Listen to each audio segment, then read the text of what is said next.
Oi gente, como que vocês estão? Espero que vocês estejam bem. Começando hoje mais um Desenho e Fala, nosso sagrado, né? Hoje eu vou fazer um estudo de luz e sombra. Vou continuar na saga de perder no vez de desenhar homem, mas já vou unir com esse estudo que é importantíssimo a gente fazer, porque antes mesmo de perder o medo de desenhar homem, eu tenho que estar dominando luz e sombra, né não? Como eu contei pra vocês, quando eu tava estudando desenho, como era arte tradicional, eu fiz alguns estudos com lápis de cor, algumas coisinhas com cor, mas majoritariamente era no grafite, então era sempre uma coisa assim preto e branco, o que eu acho o máximo também. Eu acho que dá uma vibe bem conceitual, artística zona assim. Por que eu tô falando disso? Porque é bacana também, sempre quando a gente for pegar para poder estudar luz e sombra, a gente pegar imagens que seja preto e branco pra gente poder simplificar pra nossa cabeça. Porque vocês concordam comigo que quando você vai trabalhar o preto e branco, você só tem que preocupar com o preto e branco, literalmente? Pra ninguém me chamar de mentirosa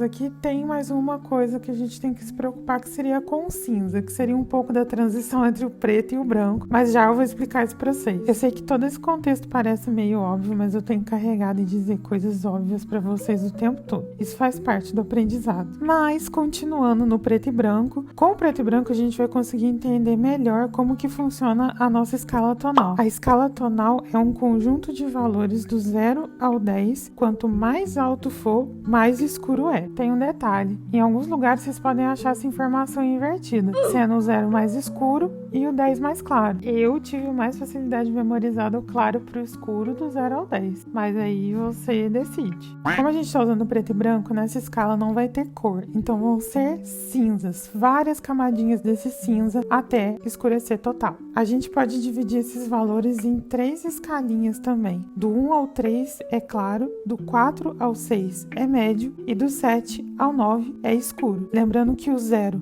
é branco total e o 10 é preto absoluto. Olhando assim fica até fácil de memorizar. Claro, escuro e a transição no meio. Quando você guarda essa informação, fica muito fácil de você entender o que está acontecendo ali no que você está visualizando. Eu vou geralmente bem devagarinho. Nesse dia mesmo eu não estava muito certa da cabeça não, sabe? Tava meio inseguro, tava meio surtada. Inclusive eu demorei muito mais do que eu demoraria para poder fazer um desenho como esse. Eu até abri o desenho anterior que eu tinha feito, porque eu pensei assim, gente, será que eu ainda lembro como que faz? Será que eu consigo fazer? Será que vai ficar bom igual o outro? Ai, muito surto.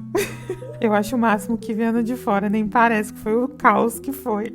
Mais importante, né, gente, é que no final deu tudo certo. Mas como eu tava dizendo, eu sempre vou com muita calma. Eu pego um tom mais escuro, demarco onde vai estar as sombras principais, e aí no processo eu vou escurecendo de acordo com a necessidade. Eu sinto que dessa forma você consegue ir aos poucos, com calma, te dá mais segurança também de você ir escurecendo aos poucos. Você vai controlando melhor a situação ali, do que se simplesmente já botar uma cor bem mais escura, um contraste bem mais alto. Gente, eu fiquei muito chocada, porque quando eu faço estudo, eu não fico com pressa de fazer rápido e tal. Eu tento entender ali o que eu tô fazendo, o que eu tô estudando, e aí vai numa dinâmica bem tranquila, bem legal. Só que, eu demorei 5 horinhas pra poder fazer isso, vocês acreditam? Tem dia que a gente tá mais... não sai, né? Tem dia que não vai, tem dia que não desenvolve. E na hora que eu terminei, eu falei assim, gente, não tô acreditando nisso, não tô acreditando. 5 horas. Dava pra eu ter feito uns 3 estudos se eu tivesse num dia normal. O meu eu crítico nem acha justificável a quantidade de horas pro resultado que teve, tá? Mas como a gente tenta sempre exercitar um pouco de auto carinho, eu compreendi que realmente o dia não tava muito típico, as coisas não estavam muito sob controle, e é isso que tivemos, e aí tá ótimo, né? Porque pelo menos ainda saiu alguma coisa, porque a tendência era não sair nada. Esse processo também de documentar as coisas é um pouco novo pra mim. É bem novo, na verdade. Às vezes,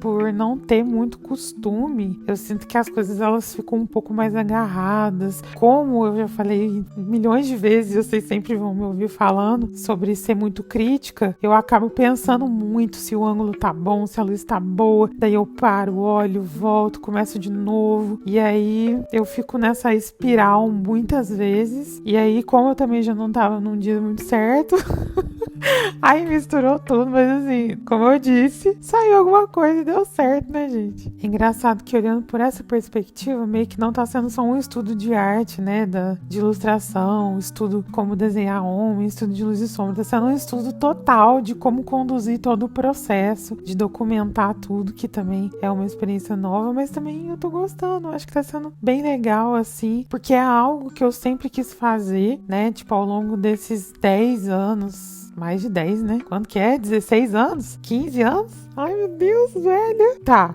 Ao longo desses 16 anos postando coisas na internet, eu sempre quis muito documentar as coisas. Mesmo que na época não era muito comum você ver as pessoas fazendo isso. Eu sempre quis fazer, mas eu não sabia como. Não tinha muita referência, não tinha muita instrução, né? E as coisas eram mais difíceis também. Essa coisa de câmera e tal. Os celulares não eram do jeito que é hoje. A internet não funcionava do jeito que é hoje. Então eu acho que isso meio que acabava brecando um pouco o processo, fazendo com que as coisas fossem mais complexas mesmo. Pode até parecer estranho, tipo, nossa, 16 anos só, e ela tá falando dessa mudança drástica, mas, gente, realmente, eu acho que quando você viveu esse período e você para pra analisar como as coisas são hoje e como era antes, é muito louco. Então, tipo assim, não acredito que eu tô finalmente tendo a sensação que o meu pai tem. Ai, meu Deus, que horrível. Acho que tudo tá mais rápido também, com essa correria de tudo, os vídeos curtos, tudo muito rápido. Parece que as coisas, elas até enjoam mais rápido, né? Não era assim antigamente. Antigamente as coisas eram mais duradouras, eram mais extensas. Mas, né, gente, aquele negócio sempre tem um lado bom e tem um lado ruim. Eu acho que facilitou muito pra você conseguir fazer esse tipo de produção de conteúdo, né? Pelo menos eu sinto isso. Ao mesmo tempo, eu encontro as minhas dificuldades, que eu sempre vou ter, né? Mas,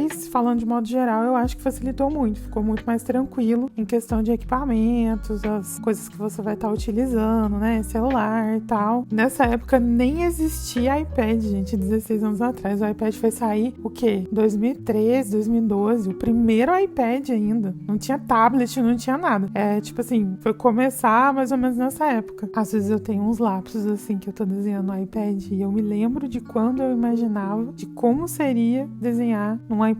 E aí eu penso, eu tô desenhando no iPad agora. Que doideira. Voltando pro desenho rapidinho, só pra vocês verem. Não sei se vocês perceberam, mas vocês viram que eu fui construindo essa sombra aos poucos. Comecei com um tom mais claro, fui aumentando, né, os nossos valores e fui escurecendo. Vocês veem que já aí a sombra já tá fazendo muito sentido? Eu vou escurecer mais e tal. Mas vocês veem como que ela já tá fazendo muito sentido? Não tá ficando uma coisa meio sem nexo? É por conta desse equilíbrio dos valores, de entender onde vai o quê e de ir acompanhando a nossa referência, né? Nessa hora é muita paciência também. Eu gosto de fazer a sombra bem chapada, tipo assim, sem me preocupar com a transição, com o que seria, né, o esfumado. Eu faço ela chapadona e depois eu venho com a ferramenta de borrar, fazendo essas transições e diluindo um pouco a dureza das sombras. Depois que a gente memoriza a nossa escala tonal, a gente precisa entender como a gente trabalha com essas transições. E dessa forma a gente vai precisar memorizar uma coisinha: borda dura, borda suave e borda perdida. Só memorizar isso. Não é que você precisa saber exatamente, perfeitamente isso, mas meio que quando isso fizer sentido na sua cabeça, você vai ter muito mais facilidade de identificar isso no desenho e saber como aplicar isso da melhor forma. Como que funciona a borda suave, borda dura, borda perdida? A borda dura é quando você consegue identificar a troca de um valor para o outro. Você vê exatamente a separação da cor ali, ou do cinza, né? A borda suave, ela vai ser um leve esfumado, uma transição, como o nome já diz, mais suave. E a borda perdida é quando você não consegue identificar a transição desses valores. Então, basicamente é isso. Não é nada muito complexo, não. Talvez pode ser um pouco desafiador identificar isso na hora de desenhar, mas é muito mais costume, como eu sempre falo, prática, repetição, que aí vai ficando mais fácil você entender. Mas, gente, vou falar um negócio pra vocês. Ficou tão automático que você nem pensa nisso. Você só faz, você nem pensa assim. É mais no início, quando você tá aprendendo, quando você tá acostumando, mas depois, gente, só vai. Você olha e faz e fala assim, é isso aí.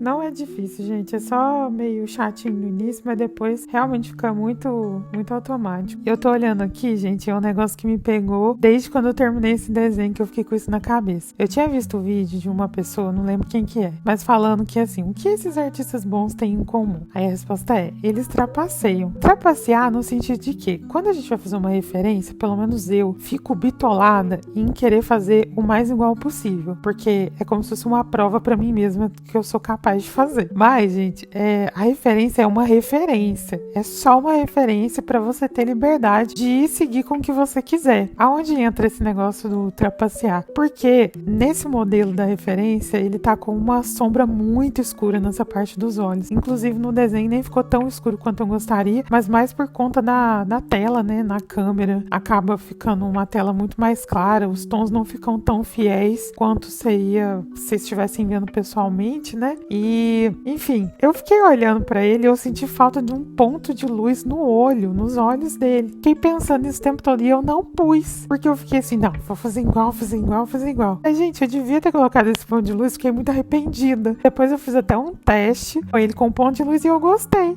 Ai, Helena, mas que conservadorismo, é só um pontinho de luz, exatamente, gente, eu fui muito conservadora, mas como eu já falei várias vezes, eu não tava muito normal.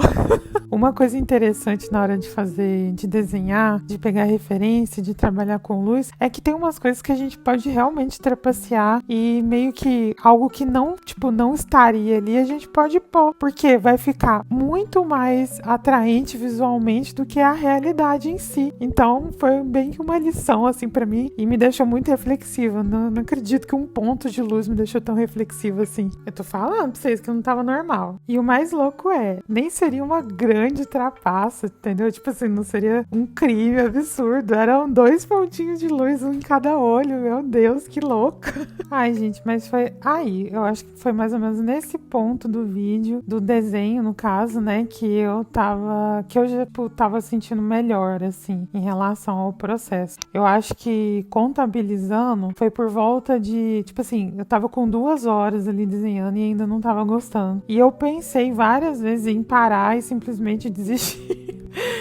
E aí, gente, realmente, eu acho que nesse ponto aí já tava o quê? Um tempinho bom, viu? Já tinha passado umas horinhas aí. Aí eu comecei a gostar, porque começou a fazer sentido. Gostei de como que eu coloquei essas transições dentro das sombras escuras também, esses degradês escuros dentro do escuro. Ficou bem legal, eu gostei. É engraçado que eu fico assim, eu fico oscilando. Uma hora eu gosto, uma hora eu não gosto. Quando eu comecei o vídeo não tava gostando. Aí depois de umas horas já tava gostando. Aí depois de pronto não gostei. Gente, eu não sei se vocês têm muito isso, mas tipo assim, quando eu termino de fazer alguma coisa, eu tenho que deixar aquela coisa assim, fora da minha vista. Tem que ficar longe de mim.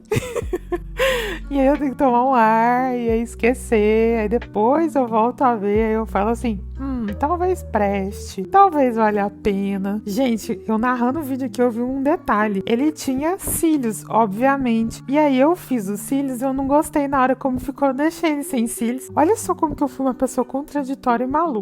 Eu não quis trapacear no sentido de colocar 2 pontinhos de luz que eu achei que seriam necessários, mas eu trapaceei em não colocar os cílios dele. Tanto é que no final, depois que passou e tal, um tempão, já tinha terminado o desenho, já tinha postado nos outros lugares, eu olhei e falei assim, tá, vou fazer. Eu pus os pontos de luz e os cílios. Eu falei, cara, o que eu arrumei? Cara, é muito uma autoanálise esse processo de documentar o processo criativo, de filmar, de narrar tudo de novo. Gente, é muito louco. Eu tô assim, fazendo realmente uma terapia aqui com vocês. Vocês não estão entendendo o que tá sendo. O que tá sendo isso pra mim? Vou aproveitar o embalo da terapia pra continuar desabafando sobre o meu descontentamento que tá sendo procurar referência no Pinterest. Eu indico o Pinterest e sempre indiquei. Mas, gente, é muito difícil defender. Eu, quando eu vou fazer um estudo ou vou buscar alguma referência, eu tô gastando um tempão pra poder achar alguma coisa que não tenha sido gerada por IA. Tem muita coisa, claro, mas às vezes sabe quando você tá procurando uma coisa que seja específica, que te agrade? Aí, agora, além de procurar uma coisa específica que te agrade, você tem que ficar esquivando dessas IA. Cara, isso tá sendo muito frustrante. Eu, inclusive, tô aí na luta procurando outras plataformas. Eu já até salvei algumas, preciso ver se vai ser legal, né? Se vai ser bacana, se vai valer a pena. Mas plataformas que você consegue meio que filtrar isso. Eu não sei se tem essa função no Pinterest, mas podia ter, né? Pelo amor de Deus, porque é foda. Mas pronto.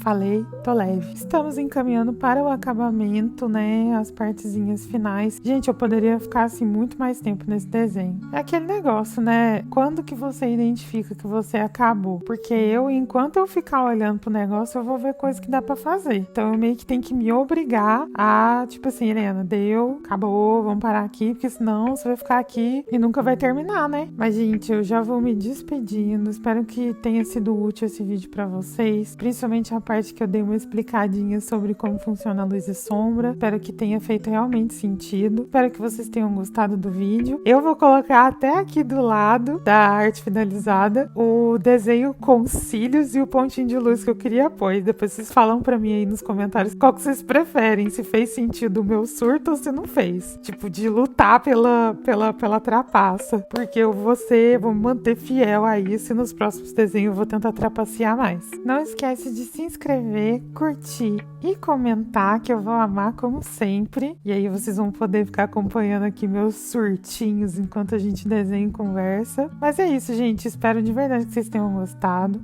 Um beijo e tchau!